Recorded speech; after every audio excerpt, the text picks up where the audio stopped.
Hello Internet, my name's Dale, and for this video I want to talk a little bit about expanding horizons, because essentially the main purpose of all these videos I'm making is that I want to talk about dreams.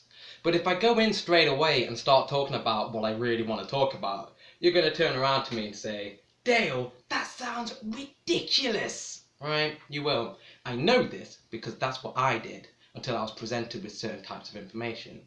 It's kind of like if someone comes up to you and tells you that, oh, talking to flowers makes them grow better. Have you ever heard anyone say that? Some of you might not. Talk to flowers apparently makes them grow better. Prince Charles apparently thinks this. But yeah, it sounds ridiculous, doesn't it? We can't get our head around it. But there's an experiment done with a Japanese fellow called Masaru Emoto.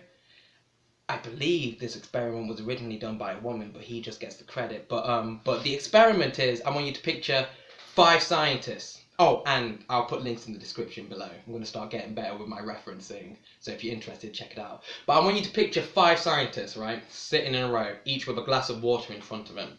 And each scientist is trying to convey a different emotion to the water. So quite literally, one scientist has got the water, it's like, I hate you, water, or I'm gonna get to the water.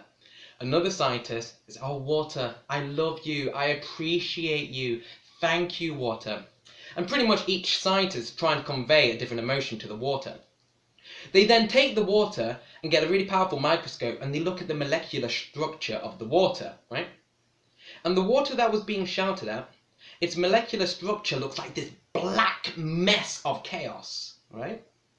And the water that was being shown gratitude, its molecular structure looks like beautiful snowflakes, right? This is really interesting. Really interesting.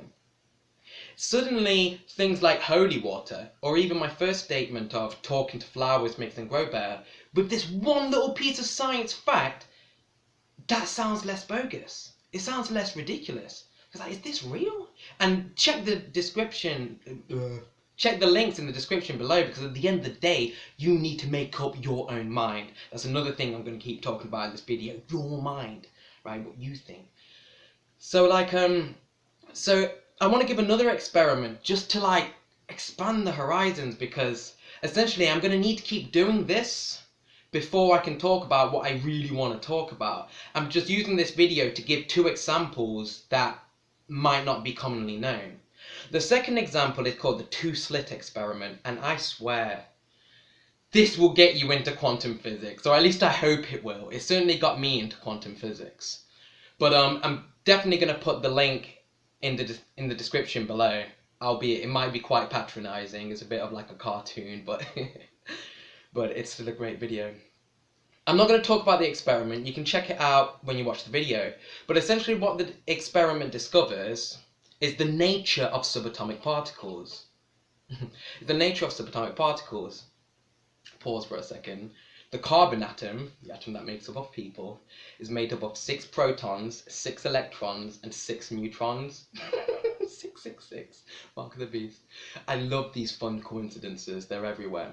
Anyways, what the experiment discovers is that when we are not observing a subatomic particle, it exists as a wave of infinite information, right? When we are not observing subatomic particles, it exists as a wave of infinite information, right? Everything we perceive simply exists because we are here to perceive it. This is science. It sounds like some spiritual mumbo-jumbo, but this is quantum physics, baby.